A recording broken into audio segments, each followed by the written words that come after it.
All right. Good morning, everyone on the West Coast, and good afternoon for people who are in the East Coast, like myself. I am extremely, I have a lot of pleasure introducing my speaker or our speaker today. Ahmed is an old friend of mine, and I think most of people who are attending this either as a parent or had a parent once said, this is a good kid, you need to hang out more with him. Ahmed is the good kid that my academic parent used to tell me, he's a good guy, you need to hang out more with him. And since then, for the last 20 something years, we have been friends. I have been closely following his work. My speaker today is Ahmed Elgammal. Ahmed is a professor at Rutgers, the computer science department at Rutgers. You can look up his credentials, academic credentials on his website, but his work is super interesting and different than most of the people in the machine learning and AI and computer vision community, because it's at the intersection of computer vision, machine learning, and art. He received a career award from the National Science Foundation in 2006. His research in knowledge discovery in art history received worldwide media attention, including coverage from the Washington Post, New York Times, Boston Globe, and many others. And his work actually, his work actually won an Emmy Award. Then most recently, Ahmed actually used AI to complete Beethoven's 10th Symphony. I had an interesting discussion with Christina Lerman a couple of weeks ago. I was telling her that I have a speaker who's going to talk about his work in completing Beethoven's 10th Symphony, and she said Beethoven didn't have a 10th Symphony. I told her that's exactly the point. He actually completed something that even people don't know existed, and I'd like to call him the Beethoven of AI. Ahmed, I'm super happy that you're presenting today. Please go ahead. Thank you very much for the introduction. Thank you for inviting me. It's good to speak always at USC crowd. So let me start by sharing my screen. All right, and starting my slides. I'll start slowly. I'll start from a philosophical point of view first, before getting into the technical details.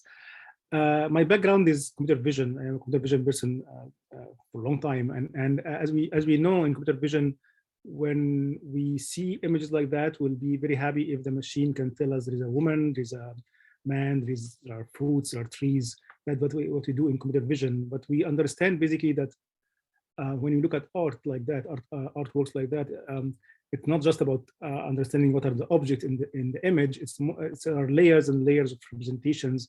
And understanding unfolds when we look at these arts in our brain, and there are also emotional effects of this art when we are standing in front of it.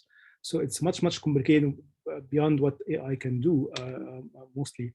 So since the ultimate goal of AI is to make machines that have perceptual, cognitive, and intellectual abilities similar to those of human, I totally believe that analysis of paintings and art involves several challenging tasks that combine these three abilities.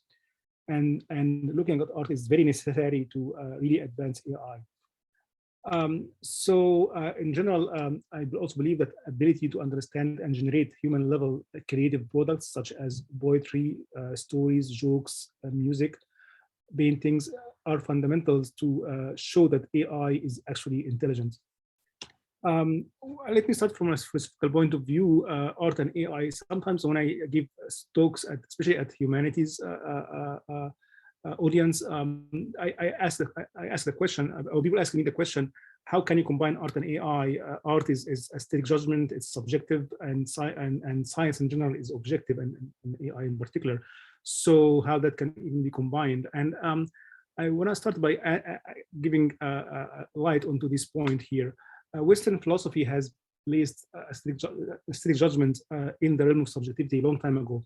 So if you look at even Kant philosophy, he put a clear cut between aesthetic judgment as being subjective and not objective. So he's saying the judgment of taste is not cognitive judgment, and so not logical but aesthetic, which means that it is one whose determining ground cannot be other than subjective.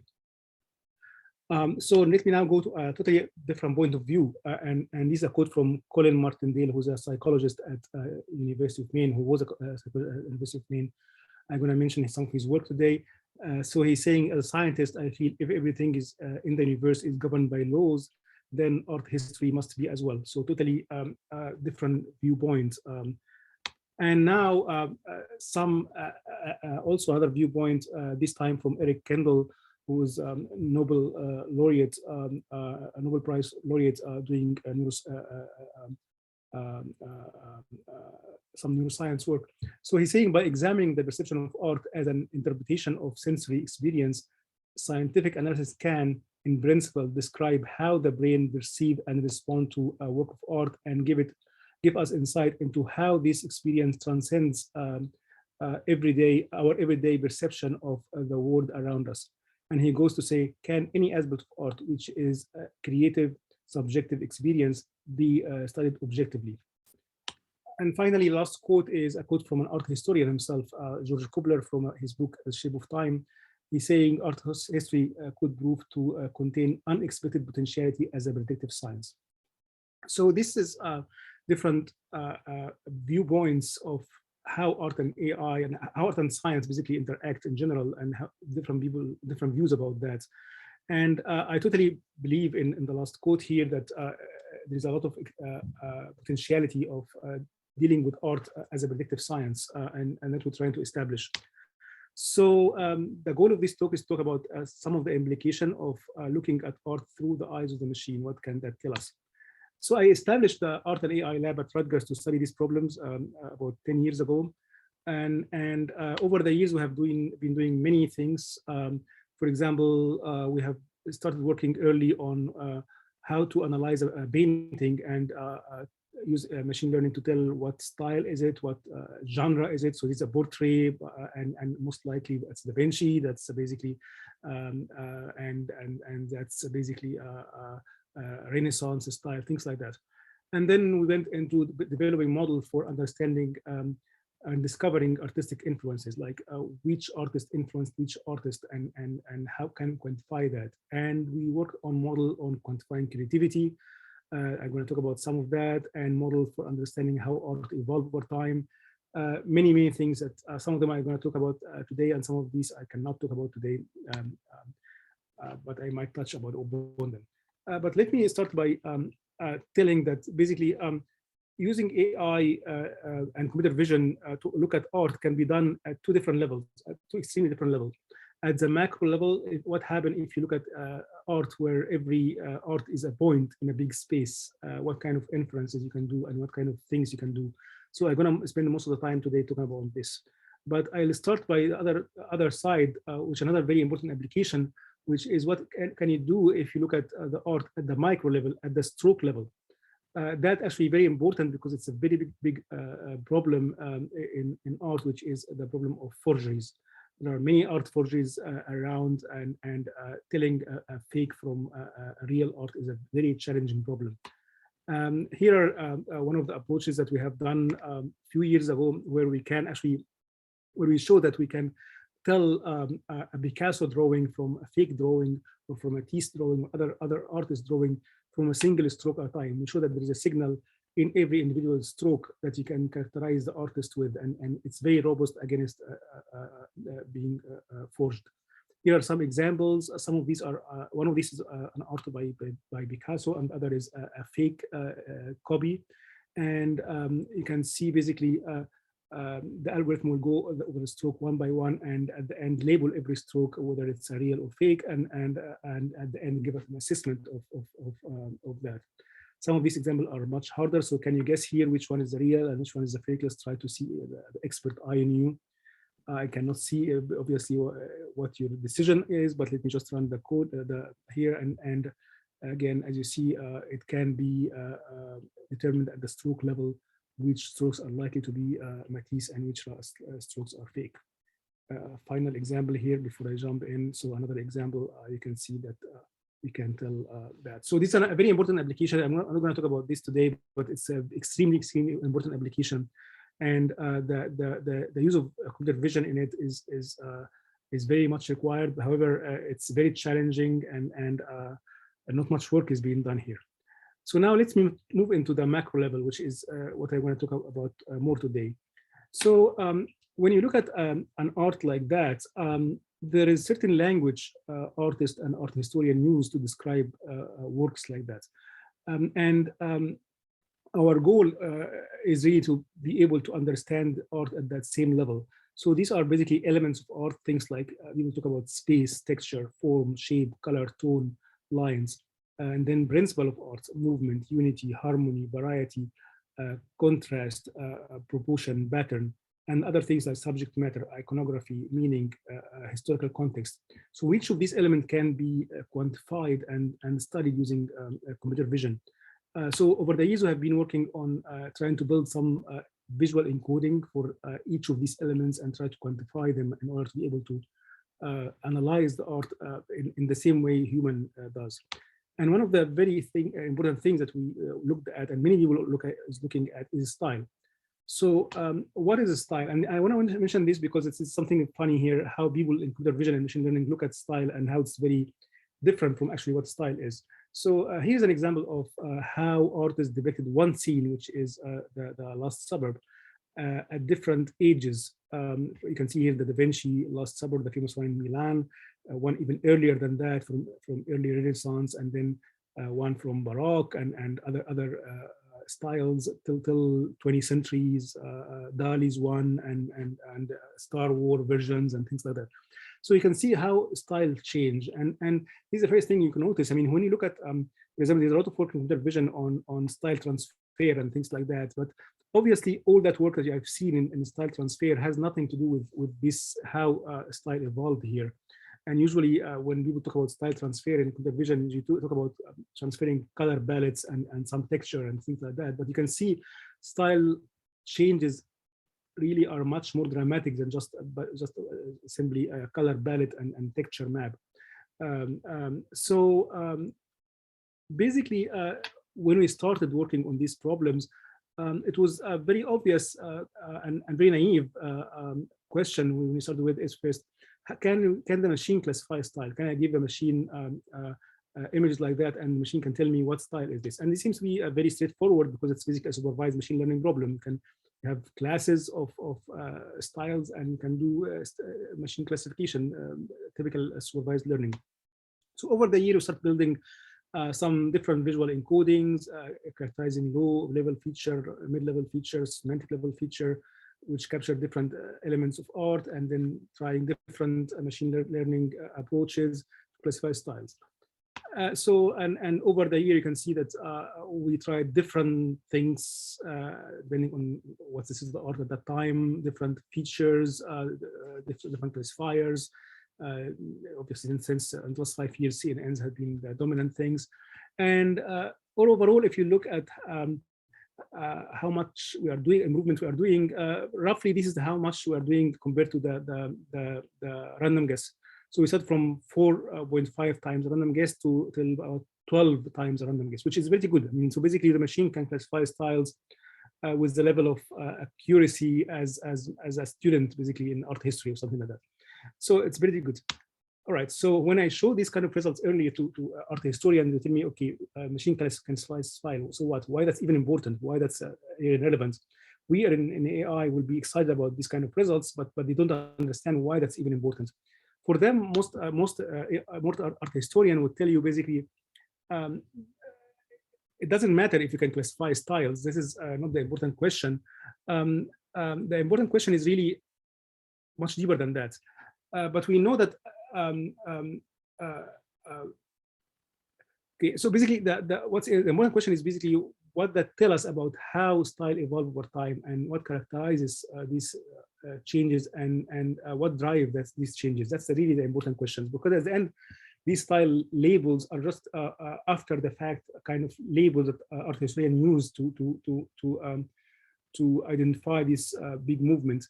But why they happen and what characterizes changes is the important things. So what characterizes the sequence and evolution of art style over time? That's one question.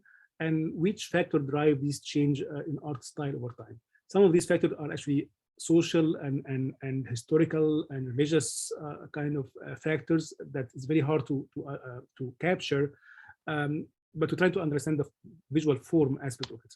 So can we build some competition model that can help answer these questions? And as a summary of the research, basically, you can say that what characterizes the sequence and evolution of style over time is two things: sequencing and ordering. I'm going to talk about that. And then something called prime object and replica mass. I'm going to talk about that as well. So these are the two characteristics that we can measure and quantify about evolution of style. Second thing is what factors drive the changes in art style over time. And the main factor that we can really measure is psychological factor, which is what's called habituation and innovation. So I'm going to also talk about that briefly today. So let's start by digging deeper into that. Some of the work that we have done to study this problem is a paper that we published in AAAI back in 2018. It's called The Shape of Art History in the Eyes of the Machine. So the whole idea is if the machine can classify style, as we mentioned, then is there any relation between the internal representation the machine reached and the art historian methodology to do that. And for doing that, we went into basics of art history. Heinrich Wolfring is an art historian, one of the pioneering art historian who developed a theory about how to talk about style. So, for example, he tells us that if you want to tell the difference between a Renaissance art like this painting by Raphael and this Baroque art, you have to look at 5 different things. That's how they teach basically art history students. Look at whether the contour are sharp, it's called linear, or it's fuzzy, it's painterly. Whether everything is planar or there is a depth of field, recessional. Whether everything is closed within the canvas or it's a cropped part of a bigger scene. It's called the closed form versus open form. Whether every subject is isolated by themselves like that, it's called the multiplicity, or there's a unity in the scene. Whether the clarity is absolute or relative. So basically, he hypothesized that these are the elements you should look at.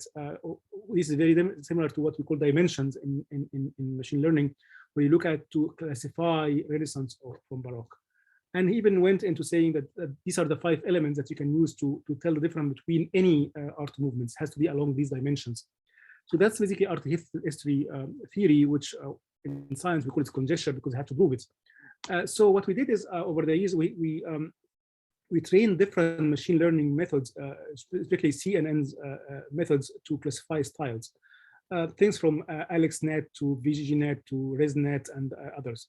And our goal is not just to classify style, our goal is to look at representation. So once the machine learns how to classify styles, then we look at the internal representation, the activations, and analyze these activations and did some analysis on that. And that analysis involved things like principal component analysis of the activation, source duration, understanding the activity manifolds, doing correlation with time, doing correlation with these art historian pairs that I mentioned.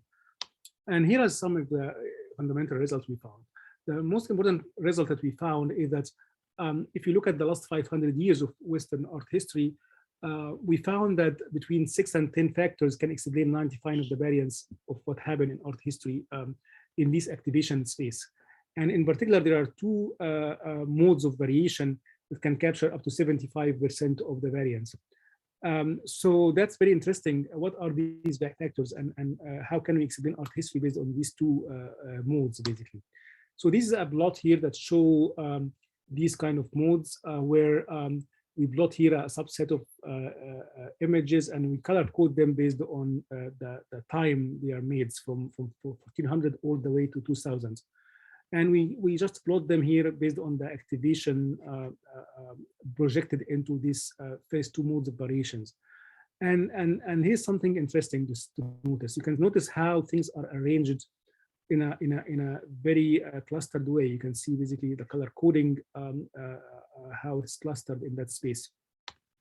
In fact, if you do a correlation with time, you can find that if you go clockwise like that, it's about 0.7 Pearson correlation coefficient.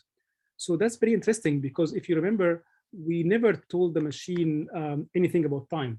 we just tell the machine for every artwork, what is the style label? Is it Renaissance? Is it Baroque? We never told the machine that Renaissance came before Baroque, or Picasso lived in 20th century, or anything like that. But the machine find that in order to classify style, it has to arrange things in chronological order by itself.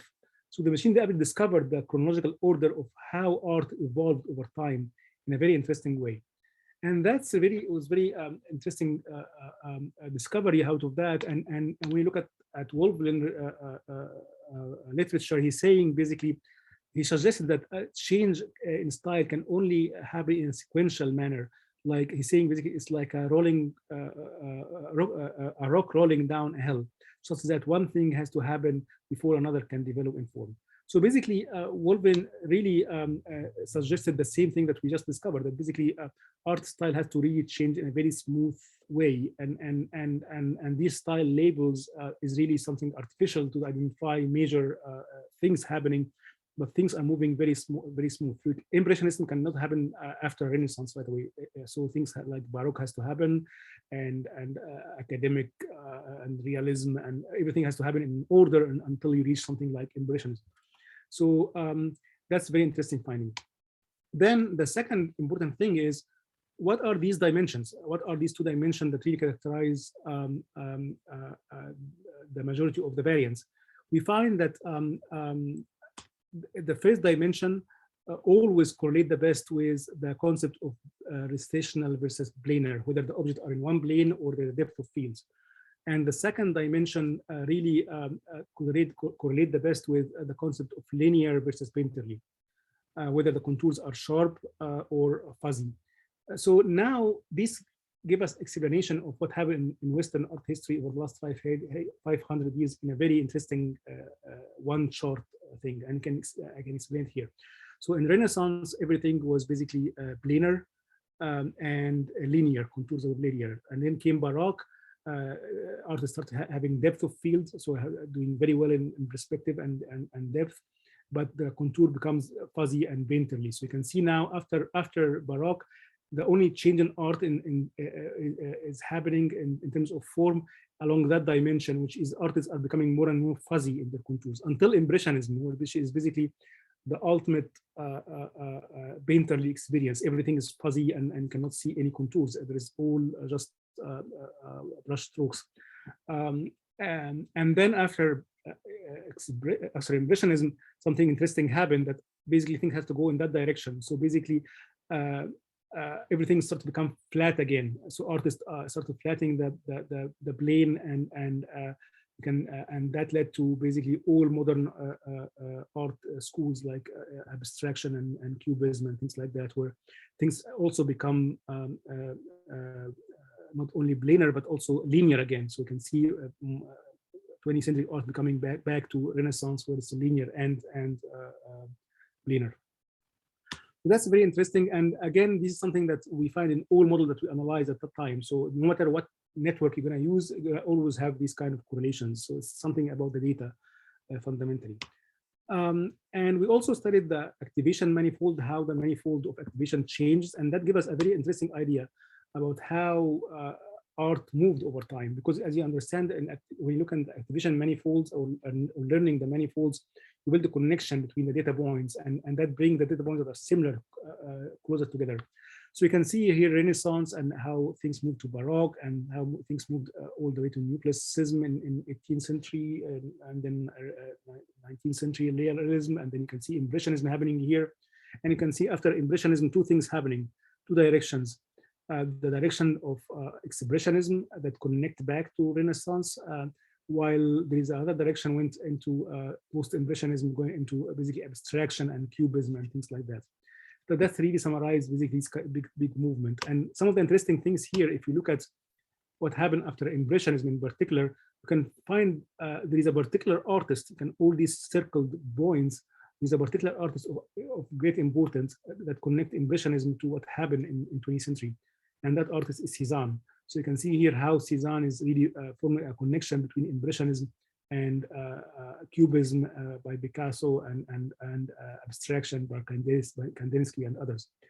And that's something, again, you see in all representation here, a very early work using AlexNet, when we tried that, I can see also impressionism here, and you can see a bridge here, and that bridge is really Cezanne, and that's connecting to basically Picasso and Grayson, Braque, and Malevich, and all these abstract artists.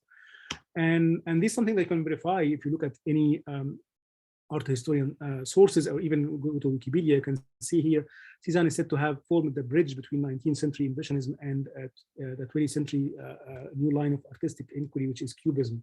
Both Matisse and Picasso are said to have remarked Cezanne as the father.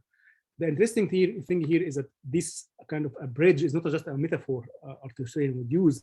This now becomes something that we can measure, something that you can quantify. You can really measure and quantify, you can almost touch in the data, which is, I find, amazing. That's kind of predictability that I was talking about in the beginning. And other things, for example, if you look at this connection between modernism and Renaissance, you can see all these artworks that are color coded by the Renaissance color coding, but they are pulled away from the Renaissance because they are quite similar to modern art, or influential basically to modern art. And when we look at this, we find the majority of these works here are work by one artist in particular, which is El Greco. So El Greco is this late Renaissance, or what's called mannerism artist, who really have the bodies deformed very strangely for his time, like you see here. And that affected very much the modern artists, especially expressionist artists, and have a great influence in 20th century art. And this is something, again, you can see in different sources how Greco was influential to that. And again, this is something that you can really see now and measure in the data. So let me move forward to talk about what characterizes the change in style, in particular the role of creativity. What creativity do here, and how creativity play a role in changing of style. And that leads me to an earlier work we have done, but it fits here very well, which is how can we quantify creativity in art networks. So we start by asking a silly question, which is, can we develop a computer algorithm that assess creativity of paintings given its context in art history? Like, can you tell me how creative was the Mona Lisa actually, based on in art history? And the goal, why that silly question is important, because basically, if we're building creative agents today, AI creative agents, we need this agent to be able to really judge creativity by themselves. So since the beginning of AI, it has been always the case, if you create something creative, you show it to humans, and humans have to tell you whether this is a good joke or bad joke, a good image or a bad image. But can AI learn how it can judge creativity by itself? So that leads us to question first, how to define creativity. Obviously, there's a historical, long and ongoing debate about how to define creativity. You can describe a person as being creative, or a product as being creative, or the mental process itself as being creative. We focus on creativity of products themselves, like a piece of art or a piece of music. How can we quantify the creativity in that? And there are two main conditions that we will agree on in terms of something to be creative. It's basically that product has to be novel compared to its prior art, and has to be influential, which is the same thing that we do when we judge, for example, scientific papers. A good paper is a paper that's novel compared to its prior work, and it has influence in the future, and it's something you can judge later after it appears. So these are the same main concepts. So that's basically what we're trying to do. How can we quantify these two concepts? So we really went into doing that in an unsupervised approach, because we don't have any ground truth for creativity. You cannot really if you ask an art historian about what are the list of creative works or rank things in a creative manner, you're not going to agree. Everybody has their own opinions, very subjective matter. So we went into an unsupervised approach, where the only input to the algorithm is the similarity between these products and the timestamps of these products. So basically, suppose you have a whole bunch of artworks like that, and can quantify some visual elements based on some element of art that you want to quantify, whether it's color, whether it's composition, whether it's subject matter, whatever you want to quantify. You can always build a graph out of these artworks. It's a directed graph where the arc here, direction of the arc is the temporal relation, like this comes before that. And the weight here is based on the similarity between them on that feature space, or that element of art you're trying to quantify. So what kind of inference you can do now based on that? So if you have two artworks like that, this one by Caravaggio from 1600, and this is another French artist from 1800, 200 years later, and you can see how similar they are. The same composition, the same light, dark contrast, same body pose. So clearly that artist here was influenced by Caravaggio. And this is a derivative compared to that work by Caravaggio. So if you just look at this pair, you can infer that higher similarity between them implies that I need to raise the creativity of that work by Caravaggio because it was influential, and I need to go and I need to decrease the level of creativity for that artwork because it's a derivative. It's not novel. And then if you look at another pair like that, this is by Sisley from 1883, and this is Picasso in 1907. You can see there is no much similarity between them in any aspect. So there is no direct influence here between this work and that work, and definitely this work is novel. So you can increase the novelty of this and decrease the influence of this. So now if you start making these pairwise inferences, now you can start combining all these inferences and writing a formula now to propagate this, what we call creativity tokens in that network, where at the end you can give a score for every artwork based on propagation of these tokens in the network. Where even you can actually even break down this formula into a term for originality and term for influence. So you can easily control a parameter here where you can determine that you want to measure the originality more or measure the influence even more. If you are experienced on social science, social network, this is not surprising for you because basically this is this formula is a random walk in a Markov chain. If you're setting many similarities here to what people in network science are doing, network centrality in particular. So, for example, setting the alpha to 1 here, this will reduce to what's called eigenvector centrality. And the variant of also PageRank algorithm that's used by Google search. So we basically formulated the creativity propagation in art network as a network centrality problem. So we done experiments based on that, and at that time when we did that, that was before the deep learning big hype in the last 8 years or so, and we relied on off-the-shelf computer vision features at that time to really measure particular things, and that's important because we don't want to train any features based on art because that will be like begging the answer, begging the question. So we really used a visual feature that are totally off the shelf to measure the composition or textureness or any other elements. Here are some of the interesting results. If you look at this here, this is a time axis here going from 1400 to 2000. And this is the creativity score given to different works. And these are zero-sum games. So the formulation is such that the sum of the creativity score has to add up to constants. So something has to score high and something else has to score low. And if you look at these kind of things and look at 19th century and what's scoring high, you can find in 19th century here, what's really scoring high are two particular works here, this one and this one. This is a work by Monet from 1865. And that's very interesting because that's actually about 15 years before Impressionism.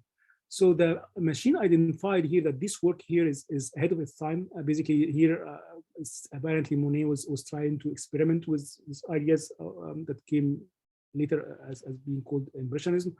And that was very influential moving forward because the machine have seen many things like that happening after that. So basically that's why it's scoring very high. And the other work that's scoring very high in 19th century is Munch, The Scream. And again, that's very not surprising. This is one of the iconic art history of all times, and that's happening even 20 years before expressionism becomes something identifiable. So the machine again identify these things as very different from anything it has seen before and very influential moving forward. And then the algorithm actually do very well when you have a lot of data. So if you look at around the turn of the century, in beginning of 20th century, the algorithm is really doing an amazing job in understanding what happened in art history based on these two concepts. Where you can see here, for example, it identifies Klimt poster, Picasso's blue period, many things. But in particular, if you look at the first decade of the 20th century, this is the first decade of 20th century here, the highest scoring artwork on that decade was Picasso's Ladies of Avignon, which is nowadays basically art historians agree that this was basically the beginning of something new, which is basically Cubism. And you can see that this only topped here by actual Cubism itself. If you look at these works here, you're going to find that these are basically work by Picasso and Braque in their very early, the very first basically Cubism exhibitions. So basically, it identified this as the beginning of that movement, or something very different again and very influential moving forward. And this is only topped here by Malevich Supremacist style, or that extreme abstraction that's happening here. And here's something interesting. When you look at this chart here, what is this artwork that's scoring higher than everything in that whole century? What is that work? And when we look at that, we find that this is a work by Mondrian, and that was dated 1910. However, when I look at that, I discovered there's something interesting here. Mondrian didn't do this work in 1910. Mondrian actually did that work in 1930s. So for some reason, the annotation of the data was wrong. And because of the annotation of the data was wrong, the algorithm gave this artwork a very high score. So basically, the algorithm is saying if Mondrian would have painted this in 1910, he would have been the most creative artist of his time. But he did not. That was much later. But that actually was very interesting, because it really gave me an idea of how can we even quantify this? How can we tell whether the algorithm work or not? So how to validate the results? So what we did is what we called our time machine, where we use this idea of the machine, if you manipulate the date of an artwork, how the algorithm will behave. So basically, if you take an artwork from old times, like Renaissance time, and change its date and put it to 19th century, for example, what do you expect to happen? If the algorithm work, then the creativity score for that artwork has to go down, because if you're doing the same work as Renaissance in 19th century or 20th century, that's not innovative anymore.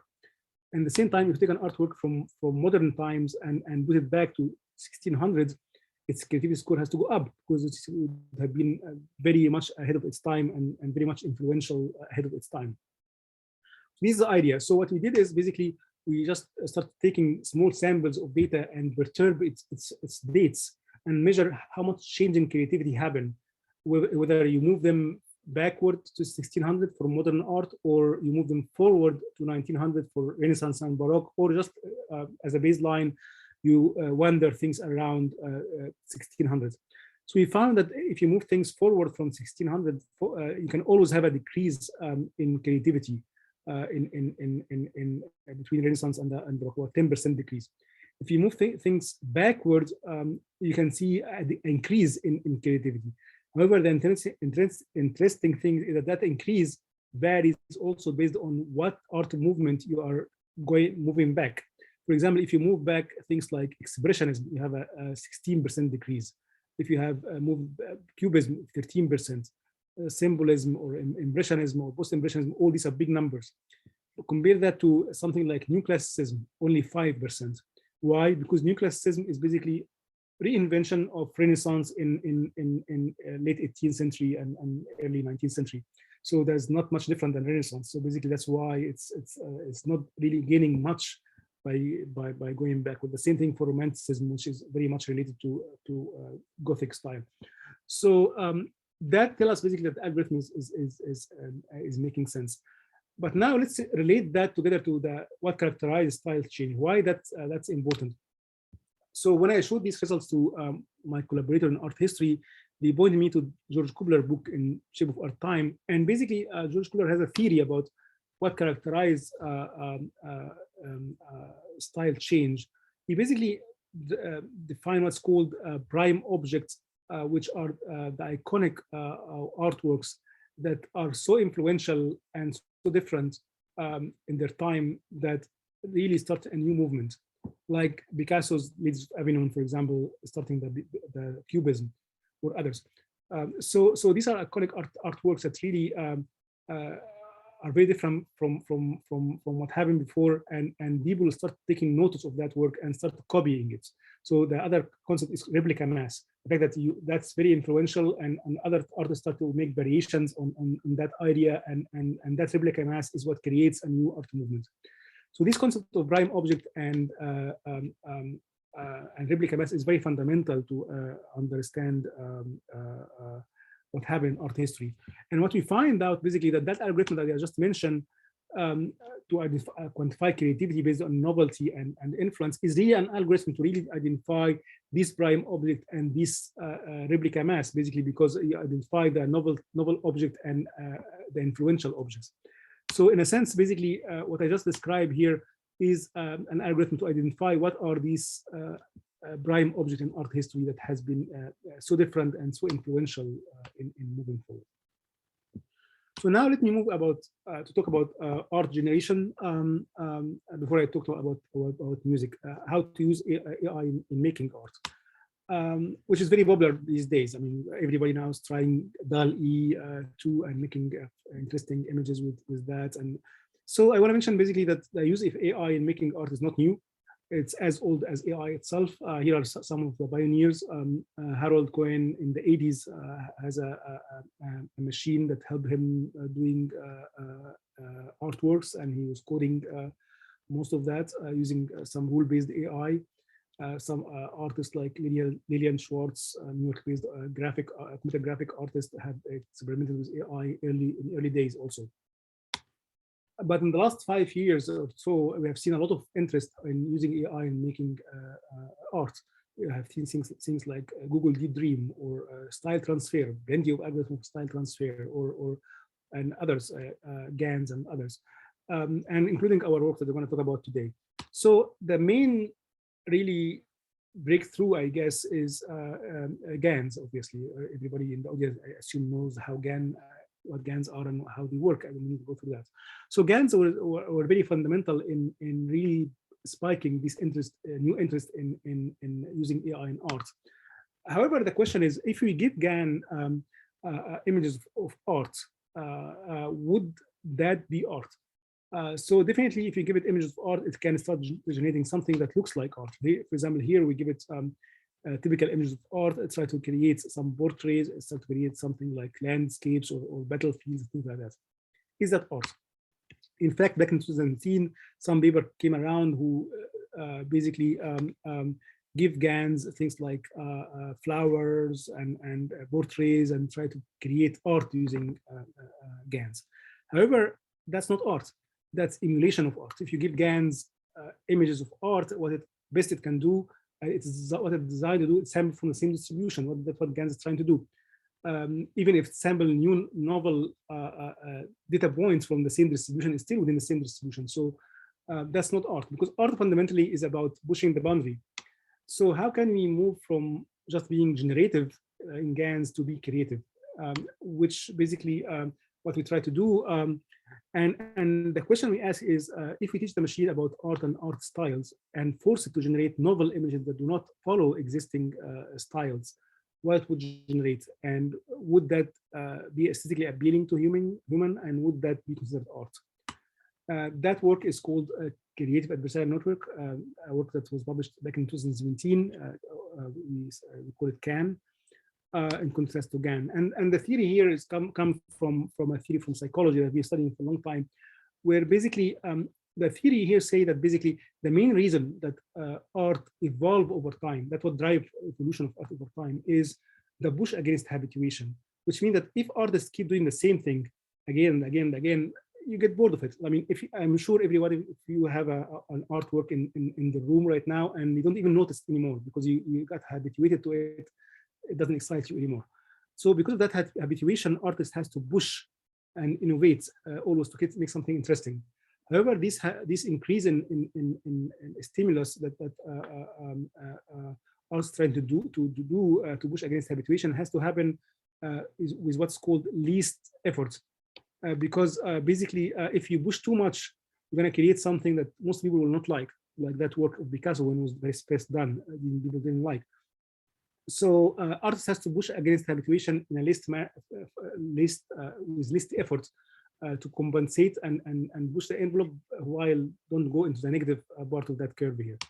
That's a long theory, but I'm just summarizing this. So basically, there are several ways people or artists can increase their what's called arousal potential in art. And in particular, what we worked on is increasing the stylistic ambiguity, which again is what happened when a new art movement happens. So somebody tried to get out of the dominant style, and coming with some new ideas. So trying to move away from typical styles, but avoiding going too far away to avoid this negative part of the curve. So in a sense, what we're trying to do is create a dilemma, how to follow the aesthetics, follow the distribution, but break out of styles. And the way we did it is that this is a typical GAN here, where with a fake or real loss. Or in that case, if you visit art images as a distribution, that's a typical art or not art, or fake or real loss. So on top of that, we equipped it with a style classification, so that the discriminator now will learn about different styles as we can do that. So basically, you can tell what's Renaissance or what's Baroque. So it learns these styles, so it has style labels, and it can learn about styles. And then finally, the important part is the style ambiguity part. So now it can measure how ambiguous is this style. So if the generator starts generating something that fits existing styles, so give me another impressionist art, even how doesn't matter how beautiful is it or how good is it, get penalized actually, because I don't want the generator to give me anything existing. I want it to always push beyond the boundary of what's acceptable.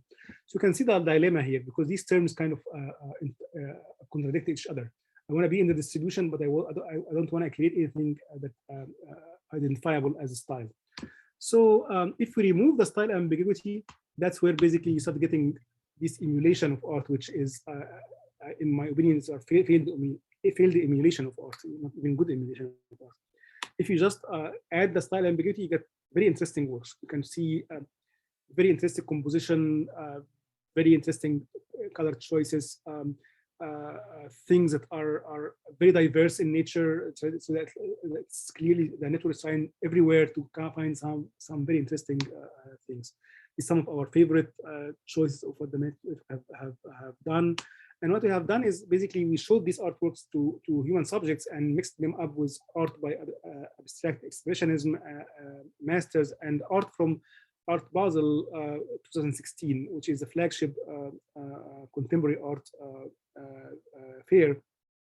And human subjects showed that the work done by CAN algorithm is done by human artists 75% of the time, compared to 85% of the time for art from the abstract expressionist masters, and only 48% of the time for art from Art Basel. So in a sense, basically, a human cannot tell whether it's done by a machine and do it at the same level of as between these two, basically. The known works or something that might be familiar with, and something totally more creative, which is basically things like what's happening in contemporary art. Moreover, we ask you to rate the intentionality, visual structure, communication, and inspiration level of the artwork. And again, the people rated that at the same level as the other baseline sets by human artists. So basically, people have no problem describing an artwork done by the machine autonomously this way as intentional, as in visual structure, communicative, and inspiring, which is really a very interesting concept.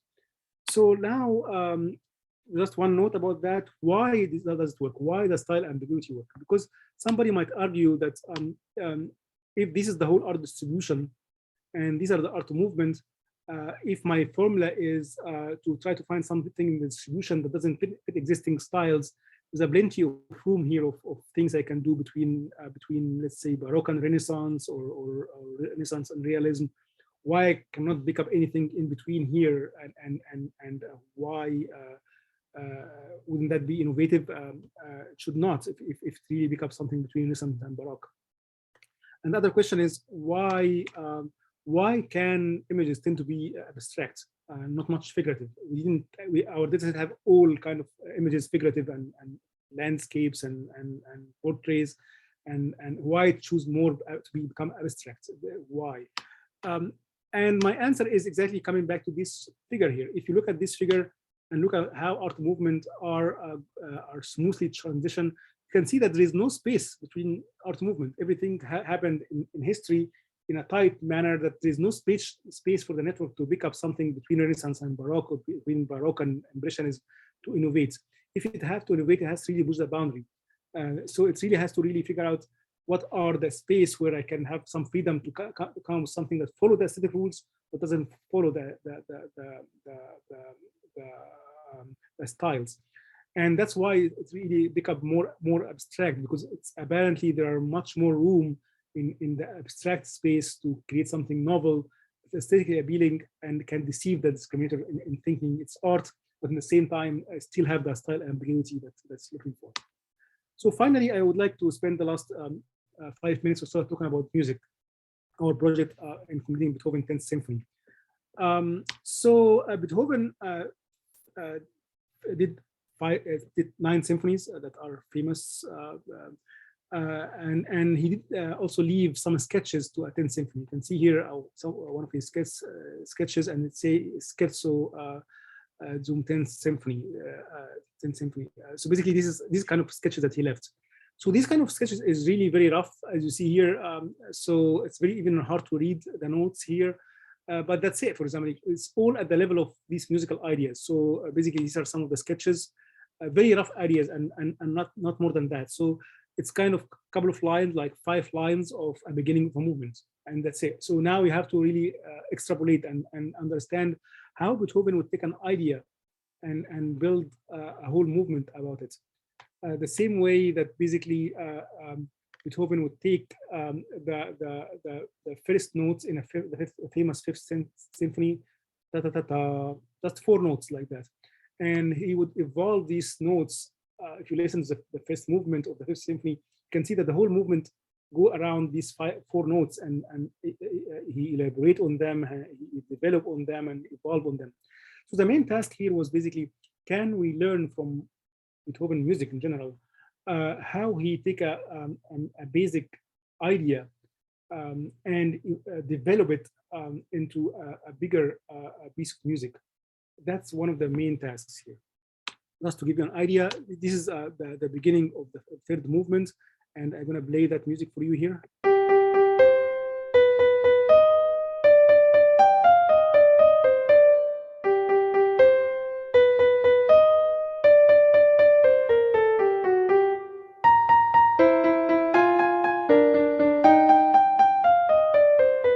That's it. So basically, this is page of music here, the sketch here.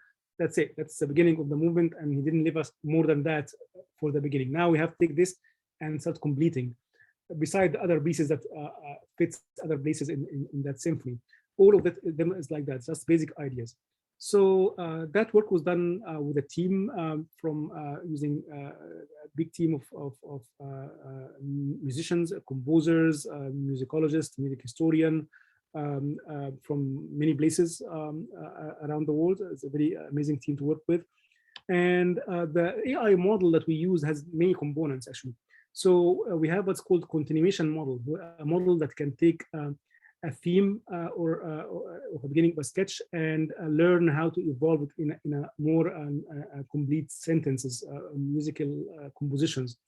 And it's basically one line of music, like piano, one-hand music. And this continuation model also is specified based on what kind of movement you're trying to do. If you're trying to do a scherzo movement, or trying to do a slow movement, or trying to do a fugue, or so depending on the form of music or the structure of music, we train different models to do that. And then there's a separate model that do harmonization. So if you have one line of music, now how can you harmonize it and start adding harmonization, and becomes more like 2 hands piano music, left and right hands. And each of them, that will give you a section of music. And now, how can you combine these sections? How Beethoven would take one section of music and bridge to the next section of music. So there's another transition model here that is based on a BERT model that try to basically combine these sections. And finally, after you finish the movement, you have to end the movement. So this is a part at the end of the movement of music. It's called the coda, where the music comes to an end, because you don't want the music to keep continuing forever. So we need also to learn how Beethoven ended his music movements. And finally, after you train the AI to complete the composition, how can you orchestrate it? Like which instrument will play which notes at what time? So we also learn a model that would take a composition and orchestrate for the whole symphony. And obviously, all that work is done in collaboration with the music expert composers. So it's totally interactive process where the AI would give sections of music and obviously multiple suggestion, multiple options, and at the end, the human composer is the one who decide this is the one I like more, and this is the one that is more consistent with what Beethoven ideas are.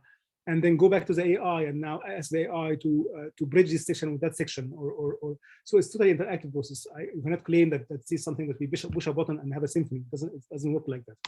So here's an example. This is the sketch I just showed earlier, just 2 lines of music.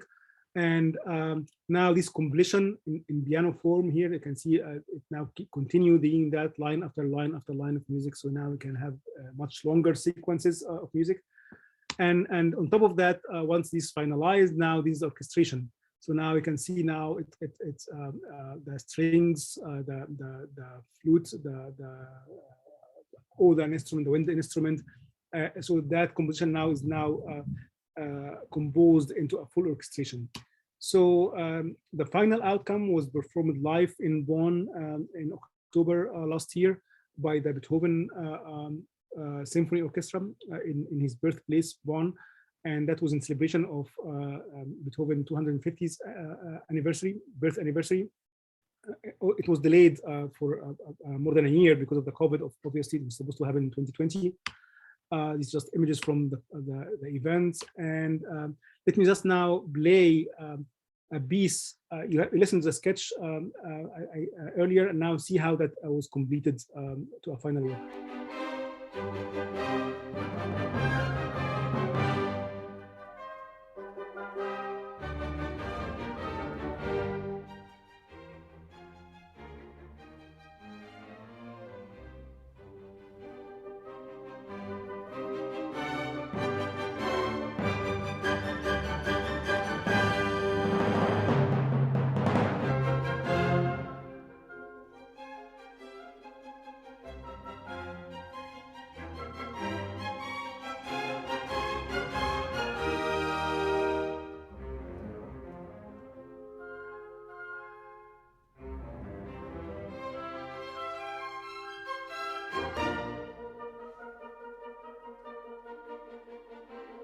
Right, so I'll stop here, but I can listen to it online. There are complete 2 movements, the third and fourth movement, altogether about 25 minutes of music based on these rough sketches that Beethoven left, and the recording is available. It was very fortunate project that it won several awards. We keep receiving awards based on that project recently. So it was really an amazing experience. So let me conclude now by just saying that we just have scratched the surface. There's a lot to be discovered about art history if you look at the macro level and use the science.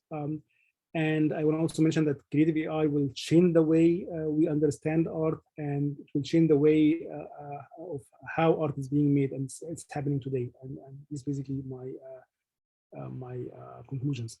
Thank you very much.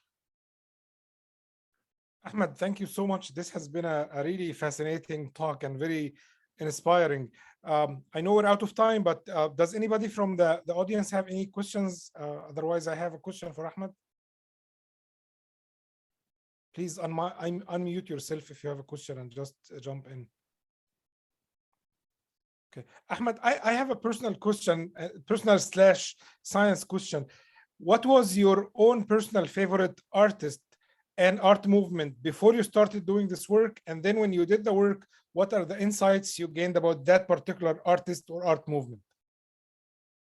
That's a great question. Definitely,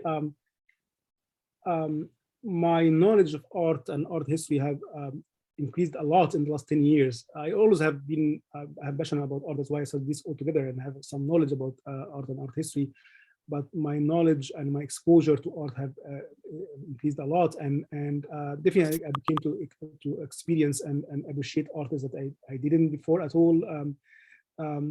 Especially understanding deeper earlier Renaissance and Baroque art. I mean, these are kind of sections that you go in museums usually and skip over, like what happened in Renaissance and what happened in Baroque.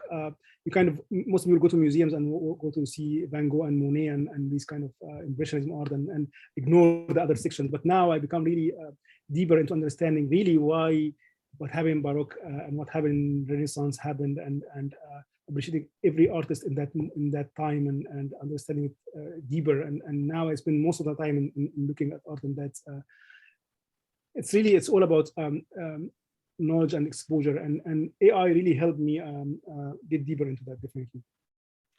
Thank you. Okay.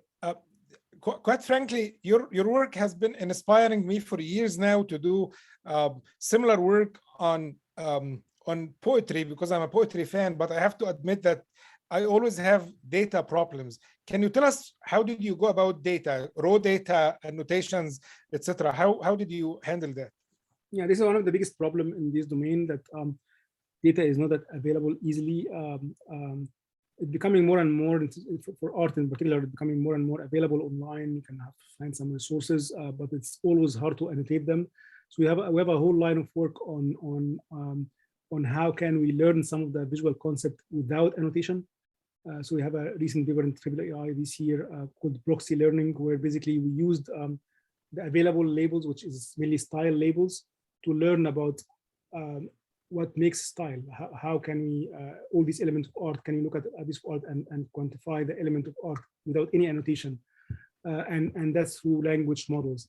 So yeah, definitely it's a big problem. When it comes to poetry, I just want to mention something. It's definitely, this is one of the hardest things, because in terms of language, creative language in general is much harder than music, and much harder than art, visual art. Because in language, we have metaphors and we have and poetry is all based on that, and this is way harder than the current AI models. You can understand how they do machine translation or machine understanding of text, as say statistical. So you can see there are a lot of work creating bots that can create poets and jokes and stories. And some of them are okay, some of them are funny, but it's very much more challenging, I would say. Thank you. I know you have, we're out of time. You have somebody else that you need to speak to. I'm looking forward to our one-on-one in 25 minutes. Thanks, Ahmed. Definitely. Thank you all. Thanks everyone.